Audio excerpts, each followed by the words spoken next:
देश के उन्मादियों को कैसे शांत किया जाए, और हजारों वर्ष नहीं कई शताब्दियों तक जिनका शोषण होता रहा, मानसिक, आर्थिक, सामाजिक, हर तरह से कैसे उसकी मुक्ति मिले। एक तरफ चल रहा है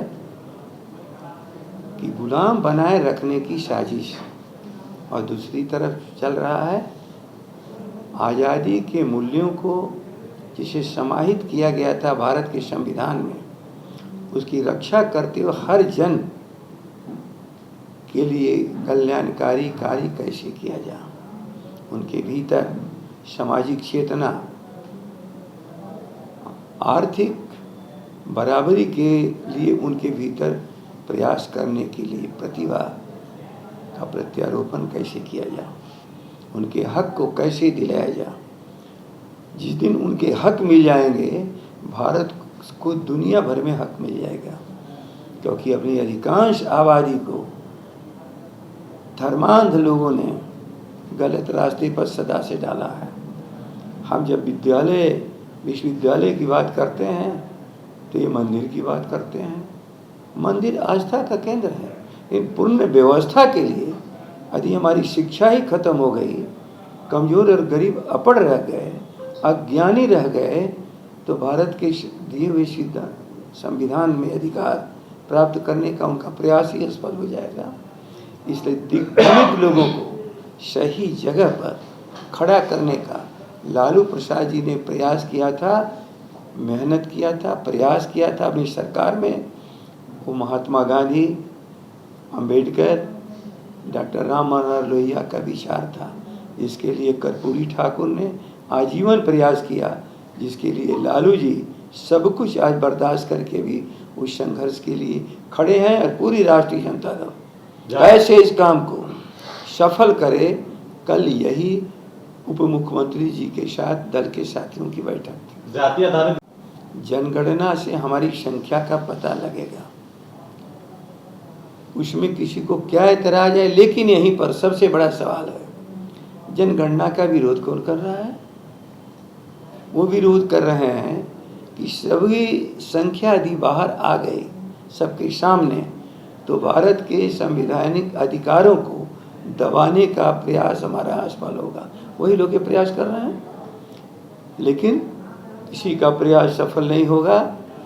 भारत की जनता और बिहार की जनता अपने अधिकार को लेने के लिए कटिबद्ध है।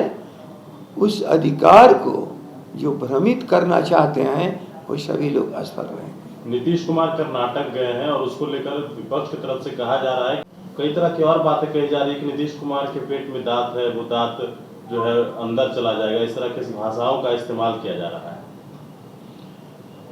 अब वो क्यों कर रहे हैं भाषा का इस्तेमाल? हम नहीं कर रहे हैं। उन लोगों ने तो नीतीश जी का इस्तेमाल विशाल किया है। अब वो अपनी पूरी क्षमता का प्रयोग इस देश के लिए करना चाहते हैं, तो इन लोगों को दर्द क्यों हो रहा है? क्या उनमें क्षमता नहीं थी? उनकी बदौलत से बिहार को तंग और तबाह करने के लिए इनको मौका मिल गया। भूलिए मत, अब जब एक सही दिशा में वो चल रहे हैं, दंगाइयों का साथ छोड़ करके, उन्मादियों का साथ छोड़ करके, गांधी, लोहिया और अम्बेडकर के रास्ते पर, भारत के दिए संविधान के आधार पर भारत के पुनर्निर्माण का जो प्रयास वो कर रहे हैं, इसमें किसी को क्या एतराज हो सकता है?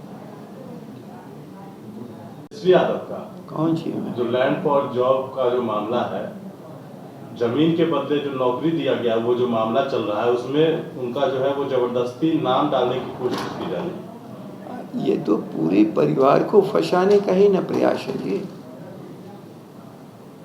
केवल एक बात के लिए कि जो कमजोरों की लड़ाई लड़ रहे हैं, उनको विवश कर दिया जाए कि कमजोरों की लड़ाई से विरत हो जाए। दंगाइयों, उन्मादियों के पास और कोई रास्ता नहीं है सिवाय इसके कि कोर्ट कचहरी ऐसी चीज़ों को उलझन में डाला जाए कि जो कमजोरों की लड़ाई लड़ रहे हैं वो लड़ न पाए, उनके पास समय न बचे। लेकिन लोग भूलें मत, भारत की जनता भी अब उनकी चुनौती बन चुकी है। दिग्भ्रमित लोग नहीं कर सकते हैं। क्या किया जाए? इन्हीं सारी विपरीत परिस्थितियों में कमजोर और गरीबों का नेतृत्व सदा से मेहनत परिश्रम किया है। गांधी जी का क्या दोष था? इनको गोली मार दी गई। तो ये देश के तो सामने है कि सावरकरवादी, गोलकरवादी ये कभी भी सही चीज़ों को, अच्छी चीज़ों को आगे बढ़ने नहीं देना चाहते हैं। इसमें हम लोग घबरा नहीं रहे हैं। हम लोग के बहुत पुरखों ने शहादत दी है, फिर देखा जाएगा। ये शहादत का क्रम चलता रहेगा, कोई इसमें अब रुकने वाला नहीं। तो 2000 के नोट को चलो, बहुत 2000 के नोट वाले पे बहुत काम हो गया। ये कोई विषय है जी? 2000 का नोट जो छापा वो बंद कर दिया। उस बार और इस बार में जरूर एक अंतर मेरा व्यक्तिगत रहा है, उसमें आम आदमियों को लाइन में खड़ा कर दिया गया। इसमें केवल उन्हीं लोगों को कहा गया है जो 2000 रुपये का नोट रखे हैं। मैं नहीं समझ रहा हूँ कि बहुत बड़ा विषय है, ये छोटा विषय है। इस भारत में जब सभी पैसा रखने वाले, चाहे वो 10 रुपया के हों, 5 रुपया के हों, 100 रुपया वाले हों, जितने लोग हों, 500 तक के सभी नोटों को ख़त्म कर दिया गया। वो नोट आम आदमियों के पास था और उस दुर्दशा का शिकार पूरा भारत हुआ। अर्थव्यवस्था हमारी बिगड़ गई।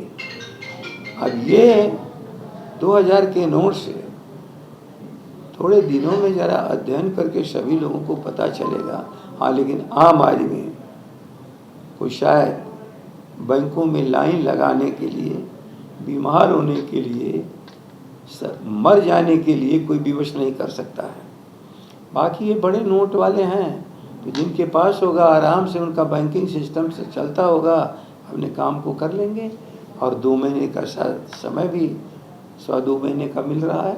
सरकार ने जो सिद्धांत गढ़ा, स्ट्राइक तो पहला बार हुआ ही नहीं, क्योंकि यदि काले धन पर स्ट्राइक रहता तो 1000 रुपये की नोट से छोटा नोट बनाया गया जाता, बड़ा नोट बनाया गया। वो भारत की जनता को तंग और तबाह। और ये भी था, मनमोहन सिंह ने कहा था 2% GDP में गिरावट आएगी। उस बढ़ान अर्थशास्त्री की एक एक बात सही साबित हुई। न उससे महंगाई घटी, न उसे काला धन वापस हुआ, न उसे उग्रवाद निकला, न उसे जिसको कहते थे ये जितने भी उग्रवादी हैं उनके हाथों में से पैसा हम निकाल लेंगे, इनके उग्रवाद की क्षमता खत्म हो जाएगी। एक भी तो नहीं हुआ। सब बढ़ता गया, सब बढ़ता गया, सब बढ़ता गया और तबाह भारत हो गया। भारत को तबाह करने वाले लोगों ने अब इस बार एक नई बात लेके आई हैं। एक बात चर्चा हो रही है, इस सर्जिकल स्ट्राइक किस पर? सब अपने ऊपर। सरकार, जनता और संवैधानिक संस्थाएं अलग अलग नहीं होती, अलग अलग नहीं होती। किस पर स्ट्राइक कर रहे हो? ये बात हमारी समझ में आज तक नहीं आता है। किस पर स्ट्राइक कर रहे हो? किसको दंडित कर रहे हो? 2016 में नोटबंदी करके घोषणा किया, लेकिन फिर प्रधानमंत्री जापान चले गए।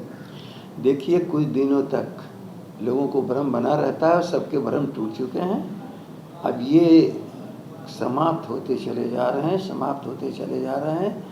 और प्रधानमंत्री एक अवगुणी व्यक्ति को उस कुर्सी पर प्रचार तंत्र और इस देश के धनाढ्य अरबपति खरबपतियों ने मिलकर के बनाया था, वो भी अपनी पूंजी वसूल चुके हैं। अब मुझे लगता है ये सबके लिए बेकार हो चुके हैं। सर, एक सबने बताएंगे कि हम ही नहीं जानते हैं तो हम क्या करेंगे?